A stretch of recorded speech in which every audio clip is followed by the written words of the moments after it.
জাতীয় বিপ্লব ও সংহতি দিবস উপলক্ষে চট্টগ্রামের মিরাসরায়ে বিএনপির উদ্যোগে অনুষ্ঠিত হয়েছে এক বিশাল মহাসমাবেশ। 13ই নভেম্বর বৃহস্পতিবার বিকেল 4টায় মিরাসরাই স্টেডিয়ামে আয়োজিত এই সমাবেশে প্রধান অতিথি ছিলেন চট্টগ্রাম 1 আসনের বিএনপির মনোনীত প্রার্থী নুরুল আমিন চেয়ারম্যান।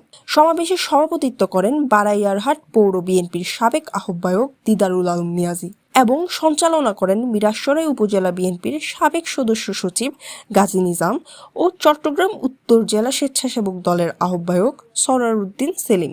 বক্তব্য দেন লায়ন আবু তাহের, মোহাম্মদ আলমগীর, ডক্টর কামাল উদ্দিন, নূর হোসেন চেয়ারম্যান, সালাউদ্দিন চেয়ারম্যান, ওমর শরীফ, মাইনুদ্দিন মাহমুদ, মহিউদ্দিন, যুবদল নেতা কামাল উদ্দিন, সিরাজুল ইসলাম, জাহেদ হাসান, বিএনপি নেতা রফিকুল ইসলাম পারভেজ ও চট্টগ্রাম উত্তর জেলা ছাত্র দলের সাধারণ সম্পাদক সরার হোসেন রুবেল সহ আরও অনেকেই।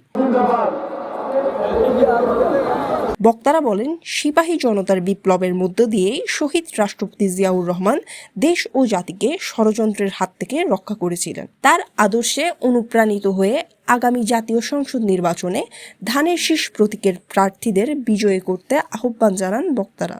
নেতারা আরও বলেন, মিরাসরায়ে আন্দোলন ও সংগ্রামের প্রতিটি পর্বে জনগণের পাশে ছিলেন নুরুল আমিন চেয়ারম্যান। তাদের আশা, আগামী নির্বাচনে জনগণ আবারও তার পক্ষেই রায় দেবে।